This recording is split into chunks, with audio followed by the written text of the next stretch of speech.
CEO and co-founder of Music Ally, and we are partners together with Kanjian Music in Music Ally China, and I'm so excited to be chairing this panel as our part of our first event aimed at China. So thank you all for attending, and thank you to this wonderful panel that we've assembled here today. We're going to be talking about international marketing with a particular focus on Chinese artists in a moment. But just to say very briefly, just a quick word about who we are and what we do. So we have been around for over 20 years now, publishing information, particularly around the digital and particularly around the marketing side of the music industry. So helping artists and managers and labels to engage with their audiences and grow their fan bases. And we set up a partnership with Kanjian Music to start publishing information in Chinese in China. And this is really part of that operation, the Music Ally China Digital Summit. It's being sponsored today by MQA and also Blocker. So thanks to them. Yeah, this we provide education services, training, and really, you know, if there's any way that we can help you in terms of your international marketing, do please feel free to get in contact with us via the relevant channels. So let's introduce our panel. I'll start with you, Jane, as our local partner. So Jane, do you want to just introduce yourself and tell everyone a little bit about Kanjian Music and who you are, what you do? Sure, thank you very much. Hello everybody, thank you for having me. My name is Jane Polubotko and I work for Kanjian Music. Kanjian Music is a company, full stack music company, service company based in Shanghai, China. We provide distribution services, sync, licensing, artist and label services, booking, live shows, pretty much any area of music business in China where you need a partner or help, we can help you with. My role at Kanjian, I'm international marketing manager, helping international artists to promote themselves in China and vice versa, helping Chinese artists to conquer the world. Also, as part of Kanjian, we run Music Ally China, helping to spread the news about China and spread the news about the international news in China. And thank you for having me here today. Thank you, Jane. And Keith Tan from CD Baby over in Singapore. Would you like to introduce yourself, Keith? Hey everyone, so I'm Keith. I'm based out of Singapore. I handle market development for the Asia Pacific region for CD Baby, which is a company under the Downtown Music Holdings Group. So I handle CD Baby and our services out here, which also spreads out into the other downtown music services that we have, all the way from self-service distribution services, all the way to full service label distribution services through Fuga and our other companies as well. Okay, excellent, thank you. And last but not least, Stephen Dowler from Monstercat, also in Singapore at the moment. Stephen. Yes. First of all, just let me say thanks for having me. I love to see this partnership, Music Ally and Kanjian. It's just such a great match, and I'm really excited to see what you guys continue to do together, genuinely. So I work as the brand manager for Asia Pacific. I lived in Shanghai for about 11 years, and as really the only person in Asia in my time zone for some time. I've now started the Singapore office. That's why I'm down here, and so we finally have some other people. But I work across all verticals within the company, so I lead a lot of the strategy in terms of commercial marketing, and which I guess also has events, as well as the community building, which is also, and music. So it's a little bit broad, but it's niche at the same time. So yeah, it's me. Great, thanks very much. Well, let's get straight into some of the key questions on this session. And I think let's start. Let's start firstly with the territories question, because I think this is quite an interesting one in terms of so far to date, which territories have been the ones that have proven to be most interested in, most receptive to Chinese music to date? Is it more about sort of Asia, or are you seeing things sort of spread more widely these days? Who'd like to kick off? Okay, so Yeah, I mean, my mic's already on, so why not? So the question is in regards to like Mandarin music and Chinese music, right? Yeah. So I would say that obviously places where they speak Mandarin is going to be the most receptive. That said, I think that K-pop is having an influence currently, and Spanish music, Latin, Latin pop, or just the whole Latin music in general is really starting to make other languages more palatable.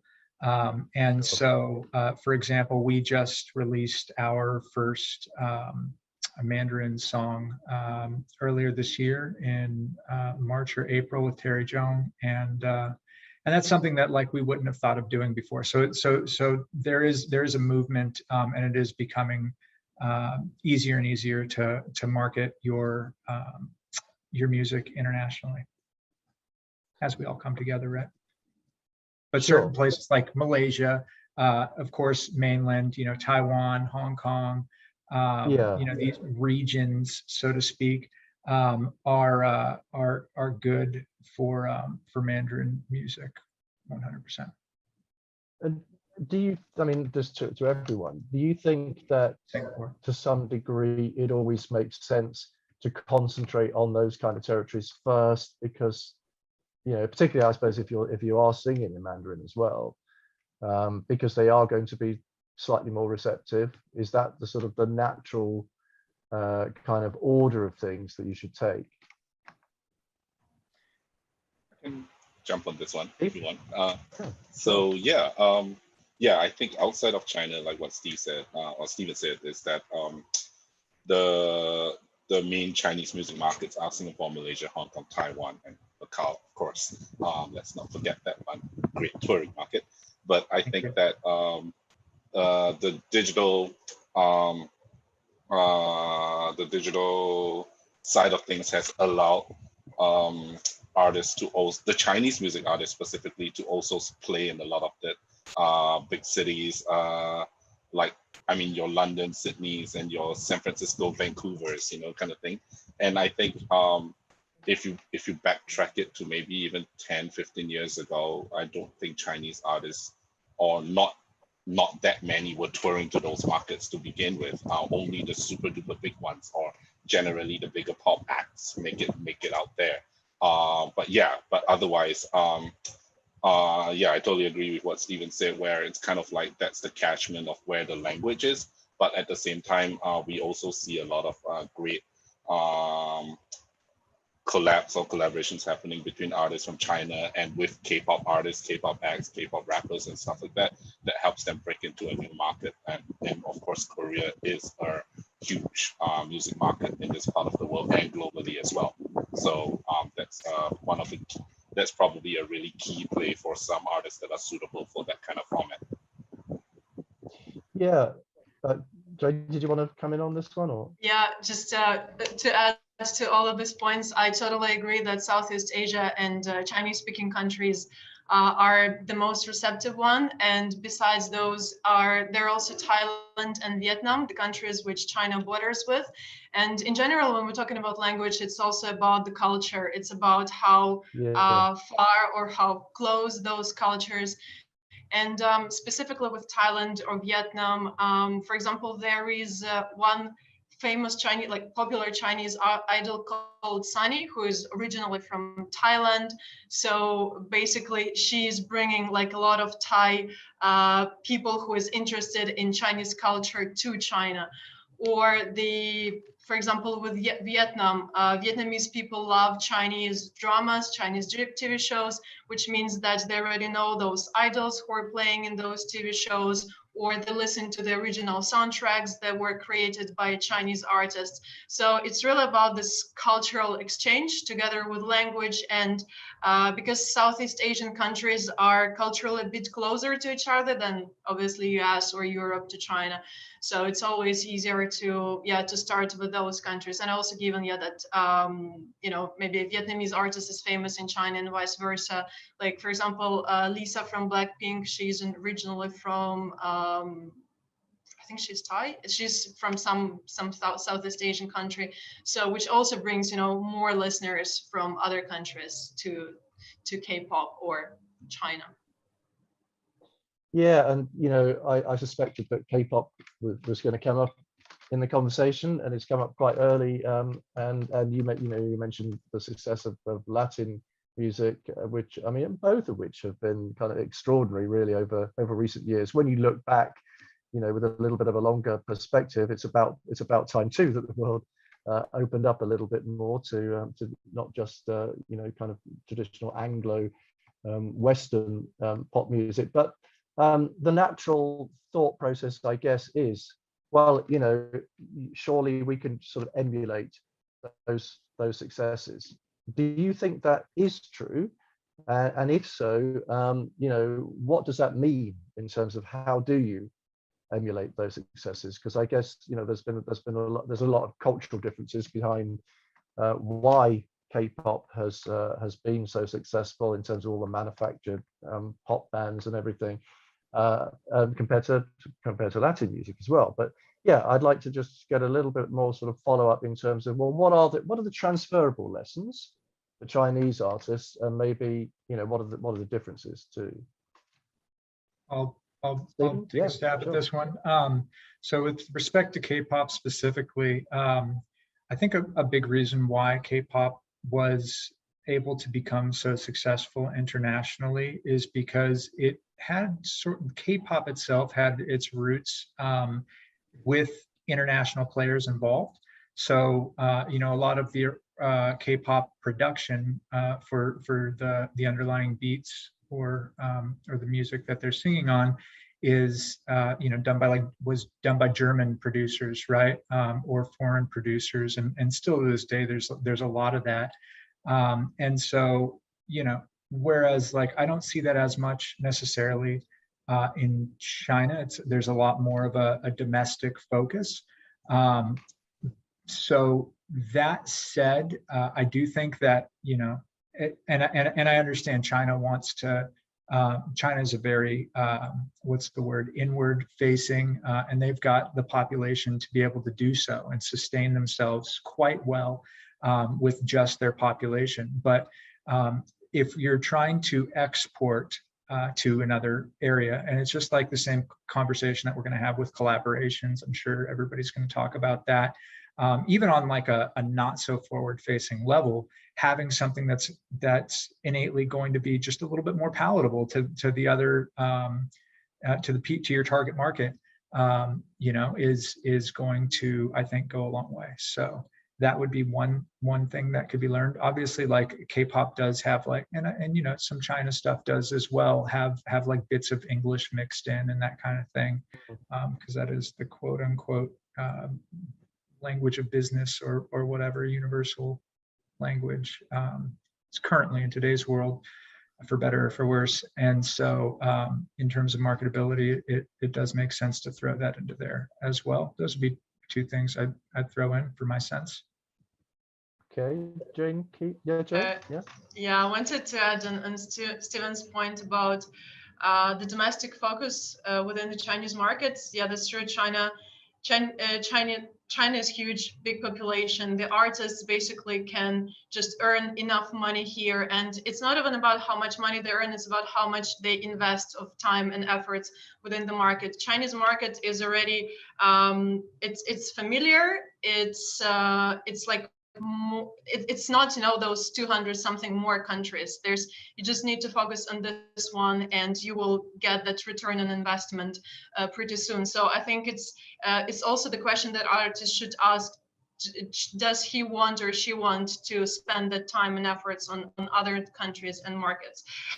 And another point that I wanted to raise here is that if the artist goes international, Chinese artist goes international, and obviously maybe the first audiences that he would appeal would be, you know, Chinese culture fans, or Chinese overseas abroad. But the question and the challenge: how do you break through those audiences? How do you go into mass market, and what do you have to offer for, you know, the mass audience to like you, and like what is special?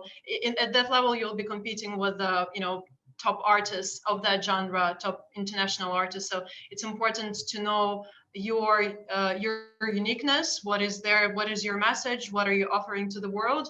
So I think it's very important to work on those elements. Okay, Keith, did you want to add anything on this one in terms of? No, yeah. Let's move on, because I'm going to keep picking up on the things that you're saying, Stephen, here in terms of guiding the conversation, because collaborations is definitely something that I think we should talk about. And obviously that has been quite a successful way for many artists in terms of breaking through into other territories. You know, and very simplistically, it seems that, well, you know, if you want to be able to break into country X, find a collaboration with someone who's big in country X and they're quite interested in your country, collaboration, and then you both are extremely successful in each other's territory. Hopefully it would always be as simple as that. But let's get your thoughts, I guess, firstly, in terms of the mechanics of, you know, how you might go about finding an appropriate collaboration. What is an appropriate collaboration? Does that mean really that you need to find an artist of a sort of similar stature to yourselves? What are the factors that make, actually we could talk about, but not ask too many questions in one go, but the last one would be, what are the factors that make collaborations work? So how do you go about finding them? And yeah, you know, what makes them successful, and what should you look for in terms of finding the right collaboration? Who'd like to tackle this one first? Stephen? Okay. Oh, sure. Jane can go first. Jane first. Jane, over to you, Jane. I just wanted to say that I think it really depends on case by case and artist by artist. And we can view this question from artistic point of view and marketing point of view. You know, what we marketing people think very might be point. not exactly the same, not the same what artist thinks. But I would probably still go more with the artistic way of doing things here, especially when it comes to international markets, where people, I feel like outside of China, people a bit more about music, about story, about the actual content of the message of the song. And in China, I feel like that would be more about who you're collaborating with, and where you push it, where you present it, where you promote it. So I would maybe just suggest Chinese artists to first concentrate on music and find who you feel like would fit you collaborating. And obviously the territory is important. Select the territory, don't, you know, blast it all over. Try to focus on the key territories and put as much efforts as you can into it. Okay. Stephen? So $1 million question, right? How do you get a good collab going, and what makes it? So I'm just gonna say, and this is not to say that this can't be done without it, but I think management is really important here, because a lot of it is you're gonna find some element of back scratching that's gonna go into it, and you know, of course, there are some artists that are able to sort of like put all these pieces together themselves, and more power to them, but not everybody does. And you know, there are people that specialize in trying to figure this out. And so you know, things like of course, does the music happen, but you know, what is going to, like, all right, what are your goals, right? Is your goal for making a cool music? Awesome. Is your goal for marketing? Awesome. a lot of times, people will come and they'll want to say, like, if a collab is approached, they're going to want somebody that's like bigger than them, for example, right? It's much less frequent that somebody approaches someone who is smaller than them, right? And so there is a balancing act that that you have with being able to like find somebody who is like on their level, right? And then like once you find somebody who's on their level or higher, then it's all about, okay, first of all, how do we feel about the music, right? Because you can't go farther without that. But then like, all right, so we like the music, they're on our level and like we're comfortable with it. We don't feel like we're lowering ourselves in some way. And some people are okay with that, and God bless them, because we need more of that, right? But just as I see it playing out in a lot of instances, people want to, they want to meet up, right? So they want to, raise their profile in an area, and they want somebody who has, especially for these types of like international collaborations, they want somebody who's like going to raise their profile. Otherwise, they'd just be working with somebody that they trusted, right? And that they know and is easy. So that's just been my experience. But then when you're meeting up, it's like, okay, so what are these other things that we can do for back scratching, right? So like I've seen in China, for example, people will set up tours for an artist, or they'll manage like the socials for an artist, because like that artist management has these resources to be able to do that. They get a collaboration with somebody who's like even bigger internationally, like not even comparing like, okay, we have the same numbers domestically and internationally, or vice versa. But there's a lot of extra value that you need to add to balance it when you want to go for somebody who's larger than you, for example. Sure. I'll stop there. Keith, is this something that CD Baby can help with as well? Can you do you get involved in this kind of thing? So ground zero is always the best place. Is always ground zero when artists find each other and they're like-minded and they want to get they're all plotting towards a common cause, a common song at least. But yeah, I totally agree that in terms of most of the bigger collabs and the successful one, the team kind of plays a role in it. Here and there, on and off, we do get requests from managers or labels that we work with, even on the CD Baby front or even on Fuga's front, to kind of like suggest possibilities for collabs. And totally agree. Everybody is looking at if from a numbers and approach and artist size approach, it's always same or bigger. And for artists that are not bigger, I mean, we always say that then can they still bring something to the table, right? Because there's sometimes they're just they have a particular, they're good or they're big or they bring something in a particular market that the possibly bigger artists might want. So there in itself brings a certain value to the table for the other act as well to do the collab with them. But yes, we do get those kind of we do get requests on and off from our clients and our friends at the labels, and we try to propose suitable matches where possible. And then of course a lot of times these discussions just go the way they have to go, and some would see the light of day and some might not, but it's just what it is. Sure. And thinking of other ways that you can help I mean, obviously touring is well, has been in normal times really significant. What are other ways that you can increase your international profile? And I'm sure Monstercat, you could kind of get involved in lots of other ways in terms of use of games and other platforms like that. But yeah, just other ways that, I guess, how fundamental is touring, and is it always an essential component? And then what are some other ways that can help increase your international profile. Throwing this one to You'd Jane. like to- Go on, Jane. Yeah. Sure. I mean, to be honest, we at Kanjian, we deal mostly with the digital side of business. Sorry, can you hear me? Connection is okay? Yes. Yeah. Yeah. Oh yeah, Yep. cool. Yeah, so what I wanted to say is that what I would suggest is definitely maximizing your exposure within the territory, and that could be anything. There could be, I don't know, Instagram ads, Facebook ads, billboards outside, offline billboards, Spotify billboards, New York timelet screen billboards, magazines, appearance at the TV shows. Just use every single opportunity to go out there, present yourself, talk.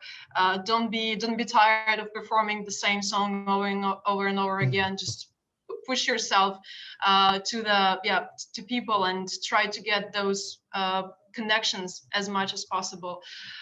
Movies could be also an option. Some of the, especially for idols in China, that's totally not normal thing to be an actor or a model or collaborate with a fashion designer. So yeah, just trying to find those connections that would help and develop your career. That's what I would suggest. Okay, Keith, Stephen, any thoughts on this one? And how fundamental touring is as well? Is it essential really? I mean, it depends on like what. Go for it. All good. So it depends on like what we're talking about in terms of being essential. And so if I was to say, is it essential? That would mean like, can I sustain as an artist without touring, right? And for some people that, it depends on like what size of an artist you are, right? Sure. And to be honest, like in the beginning, a lot of artists, they'll be doing it, they'll be paying for their touring as well, right? But Sure. ultimately, long term, of course, we all know that I'm not going to say it's essential, but I'm going to say that it is so important for so many artists. And, because other artists can have jobs, but you can't you need to get to a certain point before you can actually just sustain yourself on streaming revenue and other types of income other than touring, right? So not essential to the point, but very important to the point of what other things can we do to to get artists out there. If we're talking specifically in terms of China, number one, you got to build foreign socials, and not every artist does that. Getting your music available. There's so many Chinese artists that I'm familiar with that they just don't have their music on foreign platforms, right? And so even it sounds like so obvious, but little steps like that, if I'm talking to a Chinese audience, definitely make a big difference. And even like how you're putting your content up on these platforms, right? Like, is it my name? Is it my Chinese name? Is it my English name? Is it my Chinese name and my English name together? How many accounts do I have? Consolidating all of that, making sure that the data looks correct. And then of course, like Jane is saying, any types of collaborations, make yourself as apparent in the rest of the world as possible. So like engage with other artists and on threads and in other communities. Maybe it's even just like an artist community on Discord or something like that. Make yourself known in the community. You could say the word community in 100 sentences relevant to this, and I think it would still be accurate. Yeah. Sure. Keith, did you want to add anything on this one? Yeah, I think conservatively, more than 50% of the artists forever and a day will still need to depend on touring income when touring exists again, for sure. I mean, it's just the way, it's just one of the revenue channels where, or at least the ones that are getting paid to tour, it's one of the key revenue channels for them. And that's something that I guess everybody has discovered over the last almost 2 years. And I think Stephen brought up a good point in terms of specialized platforms in specialized territories. I think we can't emphasize that more, kind of thing. I think it's something that we do, and we always constantly guide our clients and labels to do. And I think something Kanjian and Monstercat does very well in this part of the world in terms of like localized and regional marketing kind of thing. And I think that is super duper important for artists to artists and their teams to invest into that, into those markets. There's no reason or any theory whereby you just say you're going to release market in, let's say, release music in a market like China through a distributor and expect to be touring there in 3 months' time. It's an investment and a full thought out strategy and process so that you can get to a point where you are actually playing in front of actual human beings, you know, kind of thing. So yeah, so I think definitely focusing on what the specific market requires is very, very important. Okay, I'm conscious of time here, and time has been running away. I wanted to make sure though that we end with some thoughts on tips of, you know, any kind of final kind of big tips, but also any case studies, just to give a quick indication of kind of, you know, where it's been successful, where strategies that you've been involved with have been successful. So we'll start with you, Keith. Any you know, particular sort of final tips and any case studies to point towards that that have been successful that you think are useful to know about? So since we are largely a distribution company, I would just do that as a specific. I think for every artist, whoever your distribution partner may be, just make sure that your music is distributed in the market that you're about to invest in to promote, be it China, be it Korea, where they're DSP specific to Korea that own a large market share, things like that. And then of course, constantly think about localized and regionalized marketing for your strategy, and not just one size fits all for the whole world, because as people have found out that Asia and is broken up into many different countries, and obviously China is a big plot of land with a whole system on its own as well. So those are probably the key areas in terms of strategy, I would say. Great. Okay, Stephen.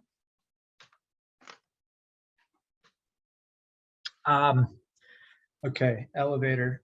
So Monstercat, we are big on finding, you know, it's two-way street. We recognize there's a lot of challenges that Chinese artists face. You know, in general, they have to build their socials at home before they can even make money to be sustainable, right? Like we are talking about with touring. And that audience, and so they have to put a lot of effort into that before they can even think about doing stuff, you know, in the rest of the world and then locally, right? So case studies have had quite a few different Chinese artists that we've worked with, you know, Dexter King, Terry Zhong, Yako, Bose, Shumeng Yuan. We have a track coming out with Vesk Green and Pegboard Nerds on August 2nd. So really excited for that one. And you know, Ghost and plenty of other stuff in the pipe as well. One specific one of those that I think is pretty neat to talk about is Dexter King, who before working with us didn't really have much going on internationally. But you know, by putting his track Only You into our Rocket League partnership that we have right now, he's got Only You at like 2 million streams, which is pretty good. What the Rocket League partnership is? Oh, I should probably do that. Yeah, we work with a lot of different video game companies in very deep partnerships. So Rocket League is one of the largest games in the world, as well as Beat Saber. It's one of the largest, if not the largest game on VR within the last couple of years. And then, you know, Smite, Roblox, you know, Tile Hopper, the list goes on and on. We have a whole department dedicated to this. And so when we work with these companies, we try and figure out ways where we can, like, you know, really, instead of just doing transactional, like, all right, you pay me for a song and I give you the song, like we work on like releasing, having them become part of the story of the release. So I'm talking about them now, right? And so, you know, developing these channels where we can release the songs with the games, or whatever partner it is. Maybe it's a TV show, maybe it's a movie series, who knows? But yeah, we've been particularly successful in the video game space, and so with Rocket League, which is one of our, and Fortnite, I forgot to mention them. Rocket League, which is one of our closest partnerships, is what we implemented for, or who we worked with, I should say, for this Dexter King release, and also this other one with Shumang Yuan and Huap Rocks out of Vietnam and Haneri out of Singapore, and we're able to really show a lift on the streams that they get, and not only just show a lift on the streams that they're able to receive, but you know, also be able to monetize it in game, right? So, you know, you can, yeah, you can do all kinds of things within the game to make money and to hear the song. Great, yeah, and I should say that we write a lot about what you are up to in that space and use that a lot in our training as some best practice case studies too. It's very interesting what you get up to in that space. And Jane, over to you. I think you wanted to talk a little bit about Jackson Wang. Yeah, right. Just to start with, I totally agree with what Kay said and Steve with regards to key elements. And yeah, I want to talk about Jackson Wang, who is a bit different, you know, more like an idol and more established artist, but still, yeah, I find it quite interesting, his whole personality and the case study itself.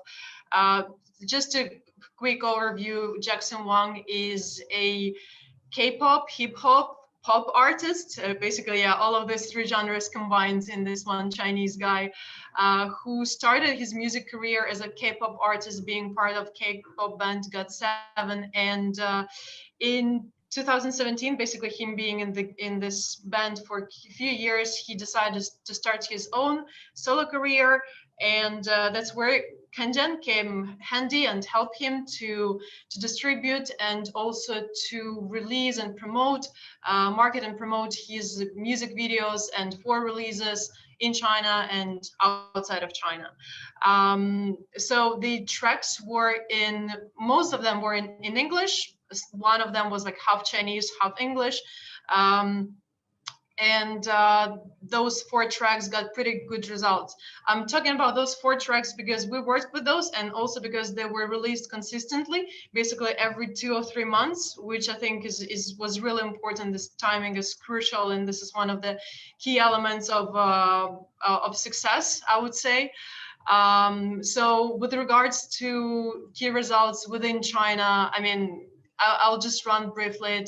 I would say it was pretty much everywhere. Those tracks, all the DSPs were splashed with banners. Mobile apps, not music related, were splashed with the news about the release, Weibo hashtags, and etc. His following grew also pretty well. But talking about outside of China results, I think we got like article in Billboard magazine. That was the first article about Chinese K-pop artists. YouTube views of all 4 music videos received like 1 million views in less than 24 hours, which was also the first case for a Chinese artist to get that achievement. The news about the release were broadcasted on Times Square in New York Times. His Instagram following doubled from like 4 millions to around 10 millions. Twitter hashtags. And all this happened because of promotion, but also because Jackson Wang had a pretty strong K-pop community around the world who loved him and who helped to get together their views, to bring the Twitter hashtag and just spread the word around the release. And talking about key elements, I think timing, the consistency, releasing your tracks once in 2-3 months. Basically, since he started from 2017 up until now, every 3-4 months there is a new release, whether it's collaboration or whether it's just his own track in Chinese, in English. You can always see there is something happening in there. Collaborations, yes, this is one of the definitely ways, the way Jackson Wang does it. And an interesting thing that he really has a pretty good strategy for China and for outside of China that works both ways. These are two different strategies, but they like work pretty well. In China, he collaborated with Vava and with Jay Jinlin. Jay Jinlin is one of the top artists here. And outside of China, there was Gucci Mane, American rapper, and Galantis, Swedish DJ duo.